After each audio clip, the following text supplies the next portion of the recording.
పొట్టి శ్రీరాములు గారు చనిపోయే నాటికి ఇంటి ముందు గోడ మీద బొగ్గుతో పొట్టి శ్రీరాములను పొట్టన పెట్టుకున్న రాజాజీని ఉరితీయాలి అని రాశారు. ఆంధ్ర రాష్ట్రం వచ్చే వరకు అది ఎవ్వరూ చెరపలేదు.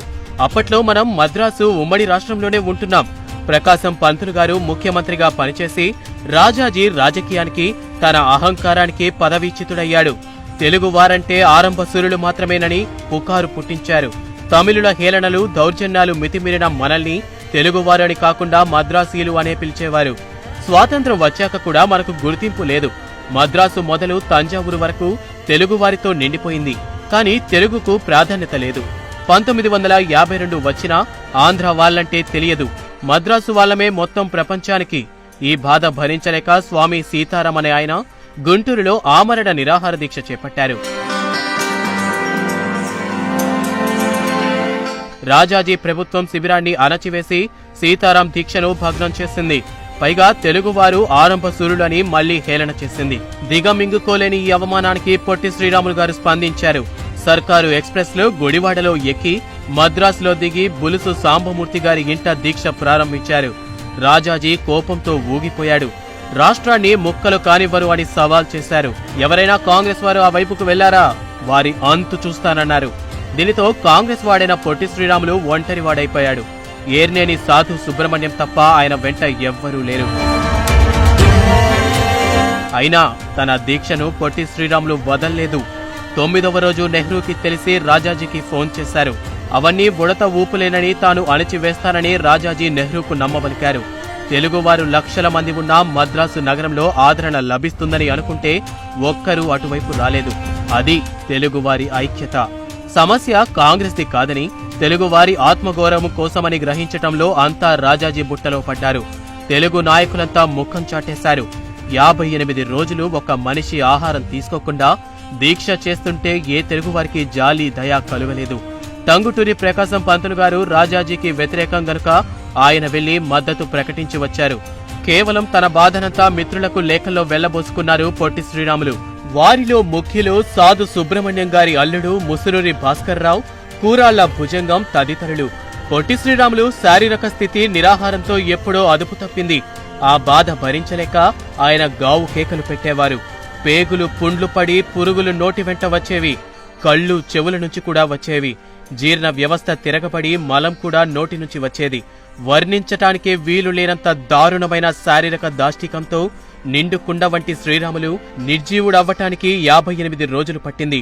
ఎంత దారుణ మరణ వేదనను అనుభవించి తెలుగు వారి కోసం ఆయన అసువులు బాశారో చెప్పటానికి మాటలే లేవు. ఇక మరణించాక మరీ దారుణం ఎదురైంది. తెలుగువారి హీన, దీన, హైన్య చాతకానితనం ఎటువంటిదంటే ఆయన శవాన్ని ముట్టుకోవడానికి కూడా నలుగురు తెలుగు వాళ్ళు రాలేదు. ఆయన మన తెలుగువారి కోసమే చనిపోయారని తెలిసినా కూడా స్పందించలేదు. చివరికి ఒంటరివాడిగా ఉన్న గుడివాడ సాధు సుబ్రహ్మణ్యం కనీసం మన గుడివాడ వాళ్ళనైనా సహాయం అడిగి శవదహనం చేద్దామని ఆశయాన్ని చంపుకొని వ్యక్తిగత భిక్షకుడిగా గుడివాడకు చెందిన సినీ గాయకుడు ఘంటసాల దగ్గరకు వెళ్లి విషయం చెప్పి మన గుడివాడ నుండి వచ్చాడు గనక మనమైనా సాగనంపుదామని ఒప్పించి తెచ్చారు. ఘంటసాల వెంట మోపర్రు దాసు అనే కళాకారుడు నేను గుడివాడవాడినే కదా, నేను వస్తానని వచ్చారు. శవాన్ని తాటాకులతో కాకులు పొడవకుండా కప్పి వచ్చిన సుబ్రహ్మణ్యాన్ని శవం ఎక్కడా అని ఘంటసాల అడిగారు. ఒక్కొక్క తాటాకు తీసి శవాన్ని చూస్తున్న ఘంటసాల గుండె కరిగిపోయింది. మరణం ఇంత దారుణంగా ఉంటుందా అని హతాశుడైపోయాడు. ఎవరికోసం చచ్చిపోయాడు ఆ దీనుడు అని కన్నీరు మున్నీరు అయిపోయారు. వాంతి చేసుకున్నారు.